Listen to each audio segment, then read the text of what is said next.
ওই নবী আপনার আমার কেমন মায়ার নবী, যেই নবী দুনিয়াতে আসিয়া একটা নজর বাবার চেহারা দেখতে পারেন নাই, জীবন ভর একবারও আব্বু বলে ডাকতে পারেন নাই।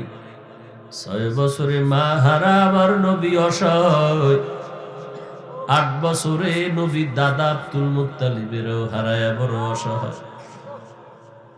আমার নবী এত বড় ইতিম, চারপাশে মনে হয় জানো তরবারি নিয়ে রেডি নবীরে জবাই করুন। যেই নবীর চেহারা দিয়ে তাকাইলে ক্ষুধা নিবারণ হয়ে যায়, জাহান্নামের আগুন হারাম হয়ে যায়। ওই নবীর শরীর মোবারকে মশামাছি পড়া হারাম। ওই নবী যেখানে কদম রাখেন দীর্ঘ বছর পর্যন্ত ওখান থেকে শুধু মিশকের ঘেরান আসতে থাকে। ওই নবীর ঘাম থেকে মিশকের ঘেরান আসে। ওই নবীর শরীর মোবারকে মশা পড়ে না, মাছিও পড়ে না। সূর্যের আলো নবীর মাথায় পড়ে কষ্ট লাগবে, এই জন্য মেঘের খণ্ড ছায়া দিতেছে। নবী রাস্তা দিয়া হাঁটতেছেন, দুপাশের গাছ নত হইয়া নবীরে সালাম দিতেছে। সারাটা রাত কান্না করে করে কাটাইলে ও নবীর আশিক উম্মতেরা। এই নবীর জন্য আসমান পাগল, জমিন পাগল, জঙ্গলের প্রাণীরা পাগল। যেই নবীর শরীরে মশা মাছি পড়ে না, এই নবী এক তো মা হারা, বাবা হারা, এতিম অসহায়। নবী এমনি কাঁদতেছেন হাসরের ময়দানের ভয়, উম্মতের চিন্তা। আবার নবীর বংশের বন্ধুরা আপনজনরা নবীরে কম কাঁদায় না। তায়েফের ময়দানে গেলেন, কাফেরের বাচ্চারা পাথর মেরে রক্ত ঝরাইল। মায়ার নবীর কান্না। আমার আল্লাহ বলেন, জিবরাইল যাও আমার নবীরে জানায় দাও, তায়েফের জমিন উল্টায় সব ধ্বংস করে দে। নবী বলেন, ও ভাই জিবরাইল, তায়েফের মানুষের মারিও না, ওরা আমাকে চিনে না। ওরা যদি জানতো আমি এতিম, ওরা যদি জানতো আমি কত বড় অসহায়, আজকে জানে না, একদিন জানবে, একদিন চিনবে, উপকার হবে, দিনের ফায়দা হবে। আম্মা জান আয়েশা চোখের পানি ছেড়ে কাঁদে। নবী যদি কান্না করে, উম্মত তুমি কেন কান্না করতে পারবা না? ওই নবী তোমার আমার জন্য কাঁদেন, তোমার আমার জন্য সুন্নতের আদর্শ রেখে গেলেন। ও আল্লাহর বান্দারা, ওই নবীর আদর্শ মানতে গেলে তো নামাজ পড়া বাদ যাবে না, স্কুল বাদ যাবে না, লেখাপড়া, ডাক্তারি আর প্রফেসরগিরি, ব্যবসা চাকরি বন্ধ করা লাগবে না রে বাবা। আজকে সেই নবীর আদর্শ তুমি মানতে পারো না। ওলামায়ে কেরাম, তাবলীগওয়ালা, পীর মাশায়েখ সবাই পিছনে দৌড়ায় আর বলায় নবীর আদর্শ মানো। মাথায় হাত দিয়া বলতে থাকে আদর্শ মানো, মা বাবার খেদমত করো, ওলামাদের পরামর্শ নিয়ে চলো, নবীর সুন্নাত অনুযায়ী কাজ করো, ব্যবসা করো, চাকরি করো, লেখাপড়া করো। ওই নবীরে আর কষ্ট দিও না রে যুবক। বেঈমানেরা নবীরে কম কাদায় নাই, তুমি আর কত কাদাইবারে বাবা।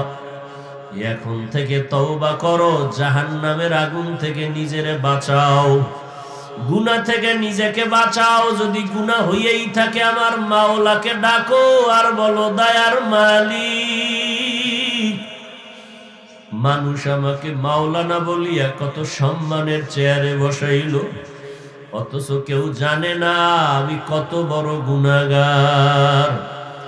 আমার গুনার কারণে হাত না পাক, চোখ না পাক, জিহ্বা না পাক, অন্তর না পাক। মনে হয় জানো এই প্যান্ডেলে আমার মতো গুনাহগার কেউ নাই। ওরে নবী যদি কান্না করতে পারেন, তোমার কি হলো কাঁদতে পারো না? দুনিয়ার ঘরে আগুন লাগলে পানি ছাড়া যেমন ঠান্ডা করা যায় না, জাহান্নামের আগুনও কিন্তু পানি ছাড়া ঠান্ডা হবে না।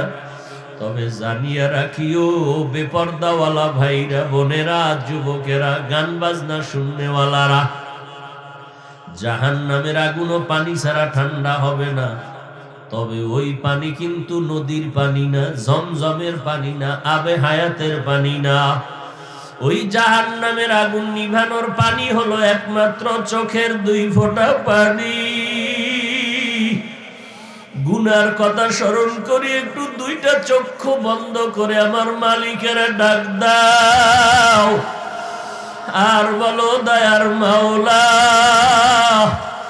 এই জীবনে তো তোমার নেয়ামত ছাড়া চলতে পারি না। বাতাস তোমার, পানি তোমার, সূর্যের আলো তোমার, সব তোমার নেয়ামত খাইলাম ও আল্লাহ, কিন্তু এই অনুযায়ী তোমার একটা মোহাব্বত কইরা ডাক দিতে পারি নাই।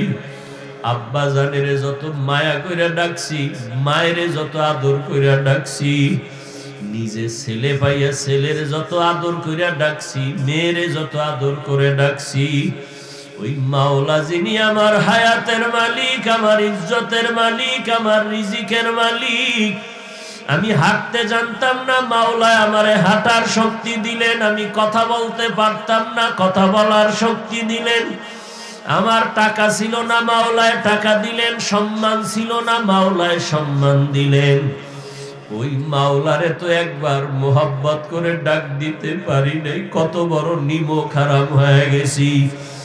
এখনো কি বাবা এই মাঠে বসে একবার আমার মাওলারে ডাক দিতে পারবা না?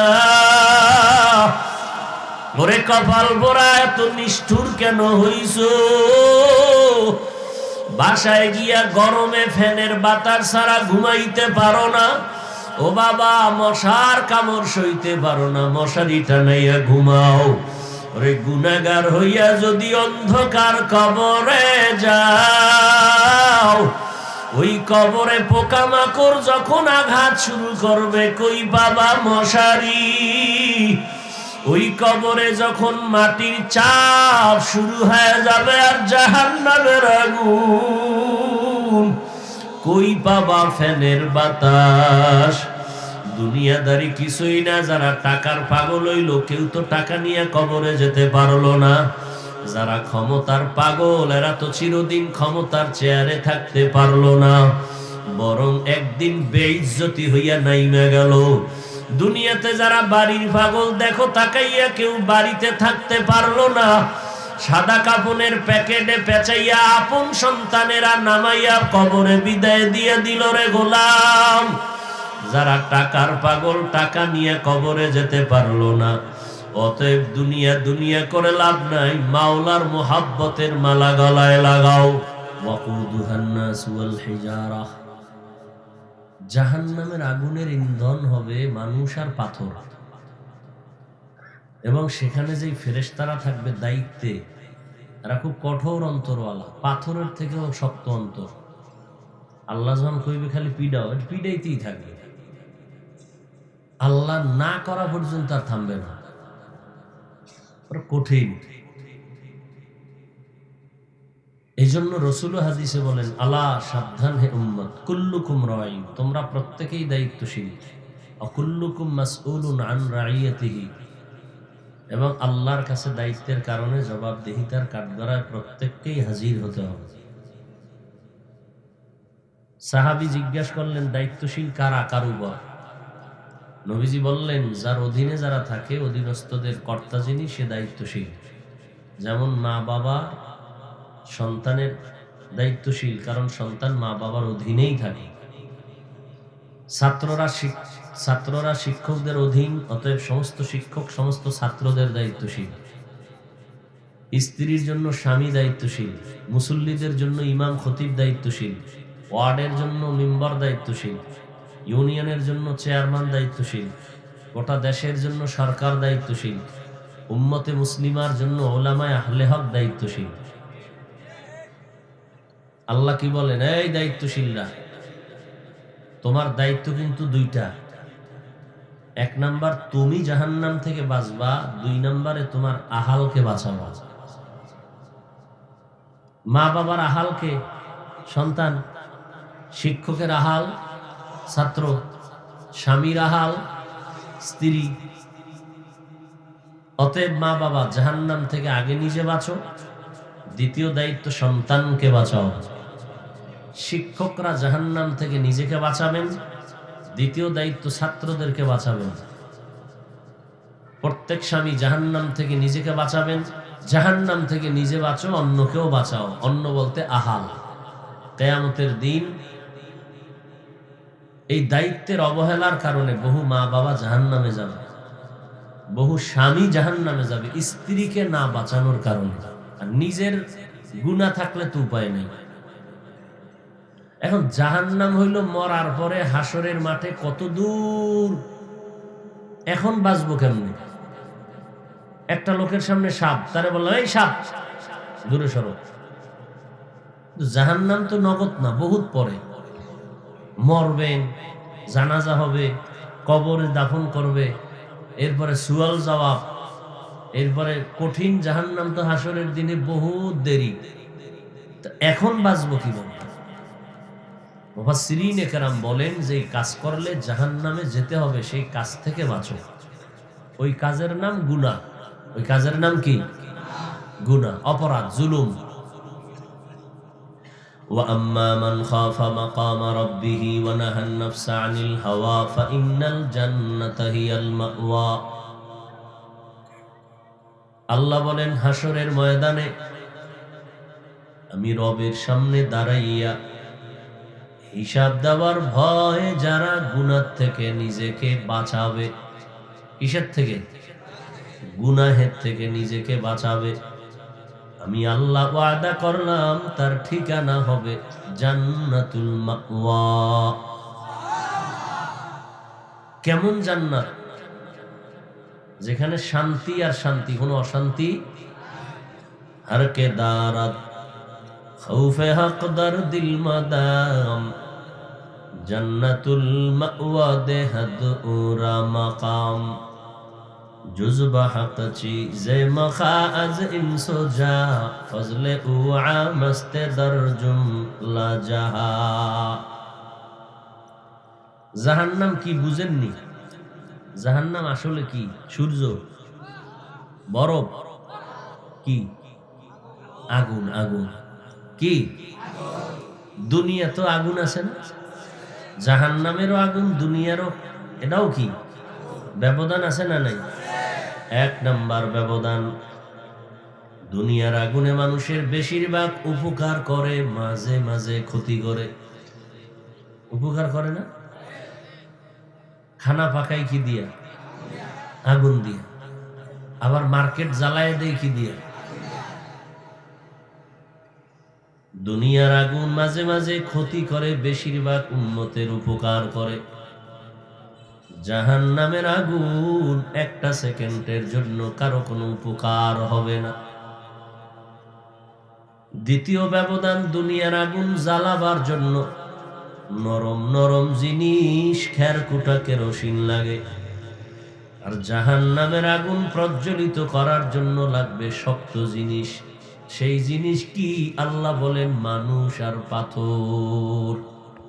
আল্লাহ কিন্তু আলাদা করে নাই। ওই দল, ওই মানুষ এই প্যান্ডেলের মধ্যেও থাকতে পারে, সেই জাহান্নামের ইন্ধন হবে মানুষ, এখানেও থাকতে পারে। আমি যে হুজুর, আমি যে জান্নাতি, গ্যারান্টি আছে। আরে জান্নাতের গ্যারান্টি যারা পাইছেন, এরকম কিছু আল্লাহর বান্দা ছিলেন না? বলেন তো তারা কারা? কয়জন? 10 জন তো ওপেন পাইছেন, কিন্তু হাকিকতে সব সাহাবায়ে কেরাম জান্নাতি। বলেন সব সাহাবায়ে কেরাম। অতএব এই সাহাবায়ে কেরামদের বিরুদ্ধে যারা লেখবে, যারা বলবে, ডাইরেক্ট বা ইনডাইরেক্ট, এরা ইসলামের দুশমন, রসুলের দুশমন, এরা চূড়ান্ত ভণ্ড। এদেরকে যারা বাতেল ভণ্ড বলবে না, তারাও ভণ্ড। সব সাহাবায়ে কেরাম মাহফুজ, সমস্ত আম্বিয়ায়ে কেরাম মাসুম। এরা জান্নাতের টিকিট কিন্তু পেয়ে গেছেন। তাদের ইলম কম ছিল, আমল কম না বেশি? ইখলাস, তাকওয়া। সত্যটা স্বীকার করতে গিয়ে আপনাদের সমস্যা। সাহাবায়ে কেরামদের মতো ইনসাফগার কেউ ছিল না। তাহলে তাদের আমলও বেশি, ইলমও বেশি, তাকওয়া বেশি, ইখলাস বেশি। এরপরেও সারা রাত সারা জীবন কান্না কান্না কান্না কান্না। আবু বকর সিদ্দিক রাদিয়াল্লাহু আনহু নাহা হু, পুরুষের বেলায় রাদিয়াল্লাহু আন, আর মহিলাদের বেলায় আন হা। রাতের বেলা নামাজে কাঁদতেছেন, নফল নামাজ। কি নামাজ পড়ছেননি তারা? সাহাবায়ে কেরাম নফল পড়ছেননি? আপনারা কই ফতুয়া পাইলেন নফল লাগে না? কোন হায়ওয়ানে ফতুয়া দেয়? ও তো ইসলামের ব্যানারওয়ালা মুনাফিক দুশমন। সাহাবাদের থেকে বড় বুজুর্গ আছে নাকি কেউ? তারা যদি নফল পড়ে, আপনি কই পাইলেন ফতুয়া নফল লাগে না? আসেন বুখারী শরীফ নিয়ে নাচেন না, আসেন বুখারী শরীফ নিয়ে বসি।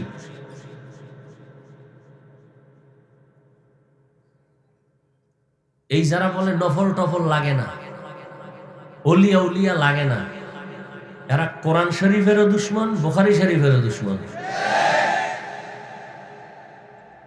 আবু বকর কাঁদতেছেন নফল নামাজে দাঁড়ায়।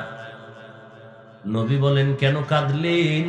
আবু বকর বলেন, ইয়া রাসূলুল্লাহ, হাসরের ময়দান বড় ভয়ঙ্কর, আমি কেমনে আল্লাহর আদালতে দাঁড়াবো হিসাব দেওয়ার জন্য, সেই ভয়ে কান্দি। ওমরে ফারুক কাঁদতেছেন। সাহাবী জিজ্ঞাসা করেন, খলিফাতুল মুসলিমিন কেন কান্না করেন? ওমরে ফারুক জবাব দেয়, আল্লাহ পাক যদি ঘোষণা দিয়ে দেন সব মানুষগুলো জান্নাতে যাবে, একজন জাহান্নামে যাবে, আমি ওমর বড় ভয় পাই ওই জাহান্নামের আসামি আমি ওমর হয়ে যাই নাকি। উসমান রাদিয়াল্লাহু তাআলা আনহু কাঁদতেছেন। জিজ্ঞাসা করা হলো, কাঁদেন কেন? বলে, মানুষের মরণের পর আপন জনেরা গায়ের জামা কাপড় খুলিয়া সাদা কাপড় পেঁচায়া বিদায় দেয়। ওই অন্ধকার কবর, যেখানে বিছানা নাই বাতি নাই, ওই কবরে গিয়া তিনটা প্রশ্নের জবাবে যদি আটকায় যায়, বাকি ঘাটির মধ্যে কি উপায় হবে আমার? কাঁদতেছেন। হযরত আলী কাঁদতেছেন। এমন একজন আল্লাহওয়ালা পাবেন না যারা মরণ পর্যন্ত কাঁদেন নাই। আর এই ময়দান কান্নার ময়দান, এই প্যান্ডেল তওবা করার প্যান্ডেল, গুনাহ মাপ চাওয়ার প্যান্ডেল। মাওলায় কানে ধইরা আইনা দিছে, কিন্তু কপাল পোড়ারা কাঁদেও না। কেউ কান্না করলেও তা দেখতে পারে না, পছন্দ করে না। এরকম কপাল পোড়া নাই? নিজেও কাঁদে না, কেউ কান্না করলে পছন্দ করে না। কত বড় আল্লাহর দুশমন, কত বড় নিকৃষ্ট দুশমন। অথচ আল্লাহ বলেন, ফালিয়াজহাকু কালিলা ওয়ালিয়াবকু কাসীরা, কম হাসো বেশি কাঁদো। নবীও বলেন, উম্মতেরা কান্না কর, ইবকু ফাইল্লাম তাবকু ফাতাবাকু, কান্না করো, যদি কান্না না আসে কান্নার বাহানা করো, তাতেও সওয়াব হবে। এত কাঁদতে আল্লাহ কেন বলে? ওরে যেই নবীর কোনো গুনাহ নাই, যদি কেউ সন্দেহ করে তার ঈমান চলে যাবে।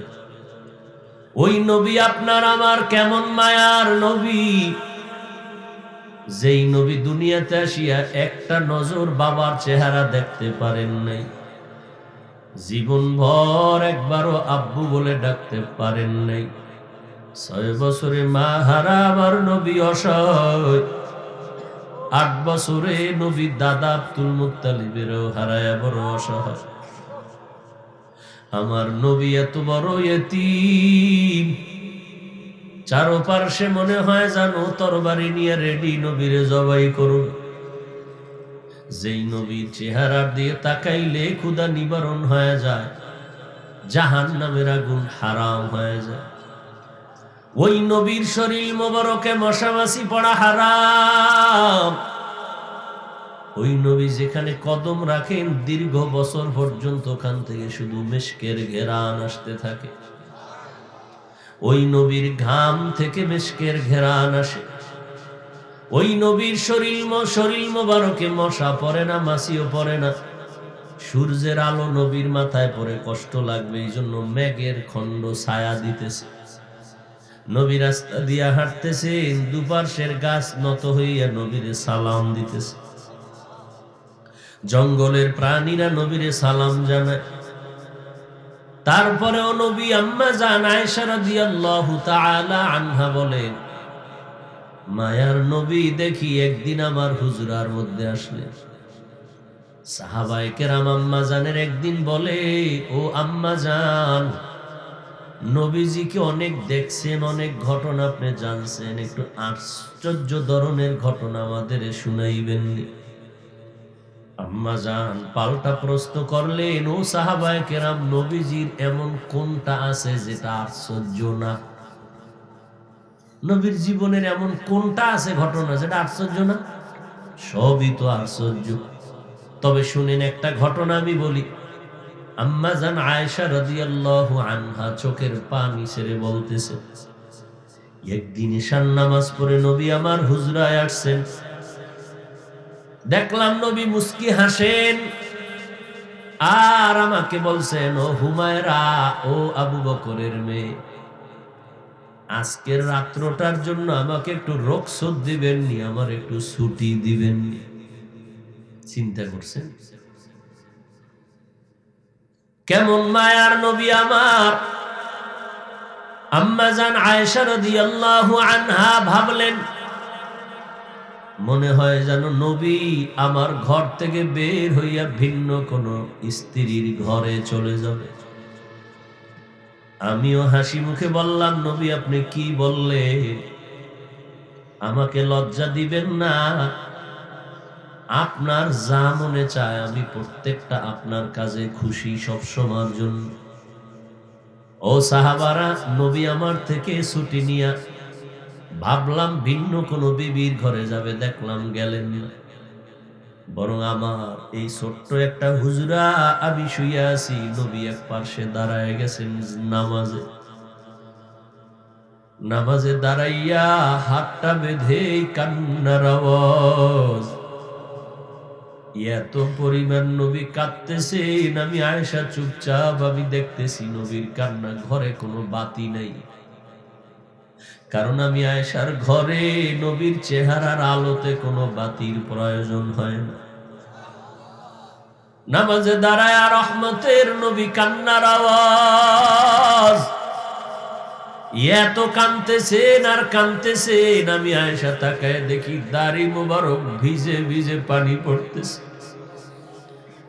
নবীজির এই দাড়ির পানি বইরা বুক ভিজিয়া গেল। নবী কাঁদেন আর সূরা পড়তেছে, সূরা তেলাওয়াত করেন আর কাঁদেন, তেলাওয়াত করেন আর কাঁদেন।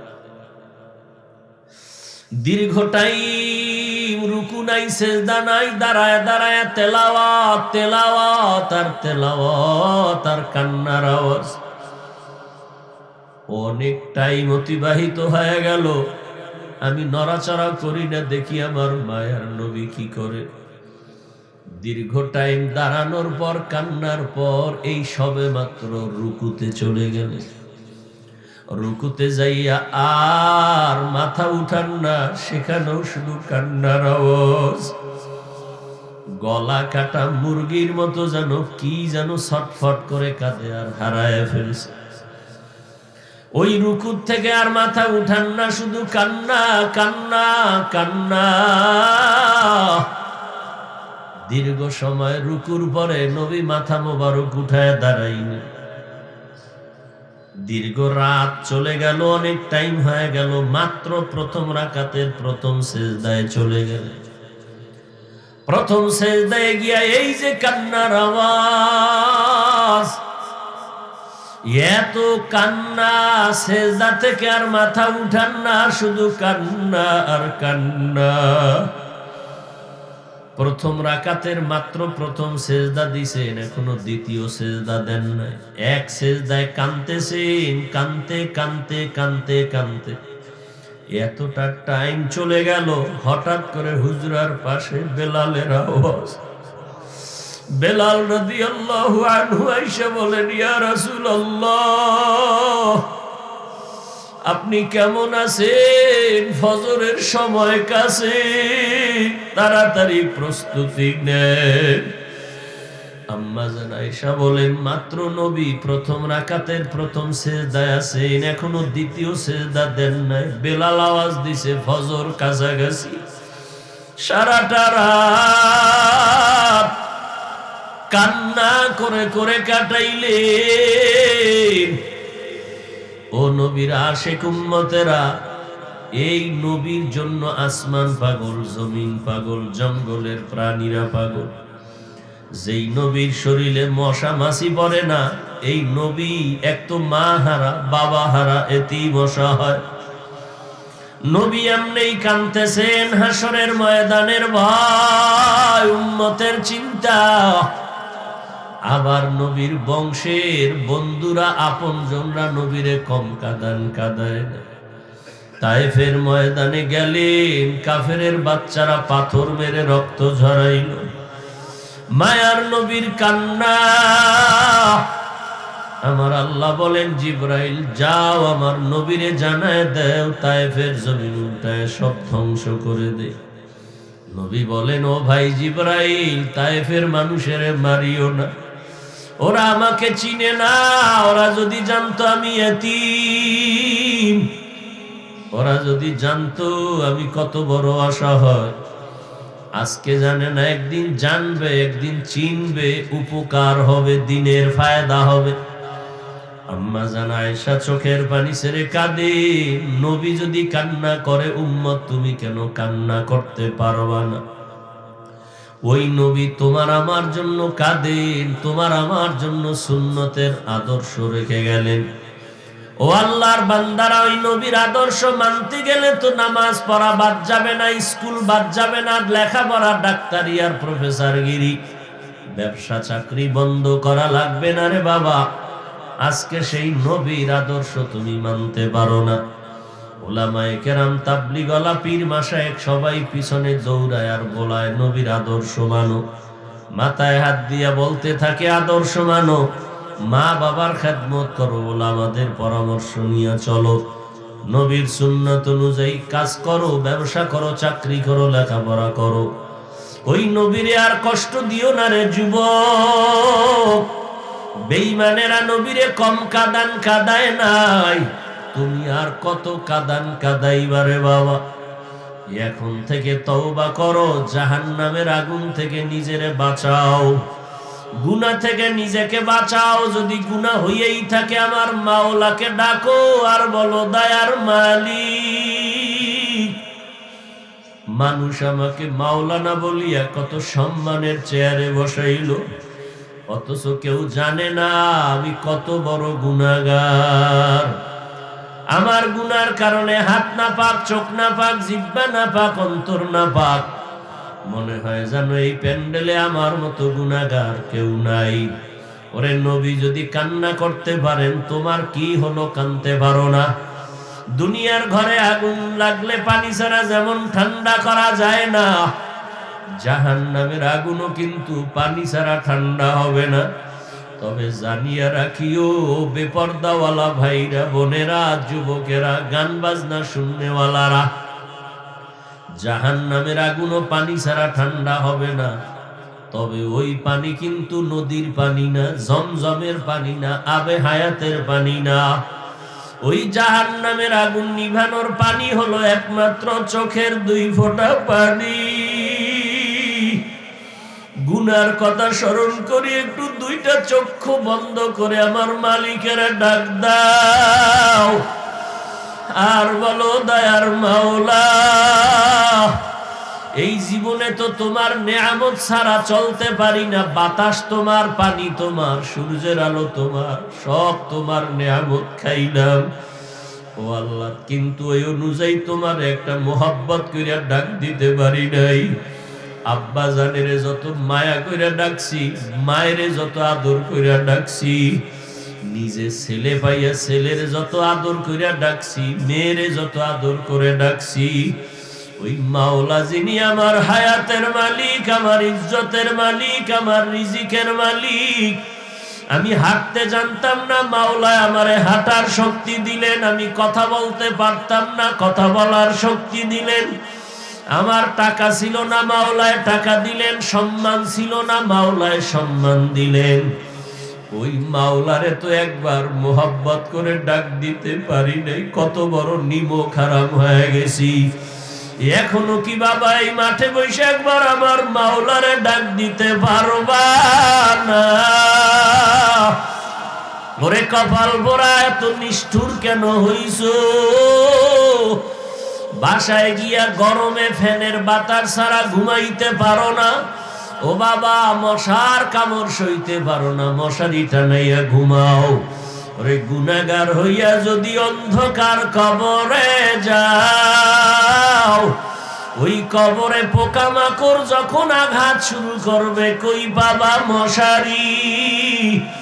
ওই কবরে যখন মাটির চাপ শুরু হয়ে যাবে আর জাহান্নামের আগুন, কই পাবা ফ্যানের বাতাস?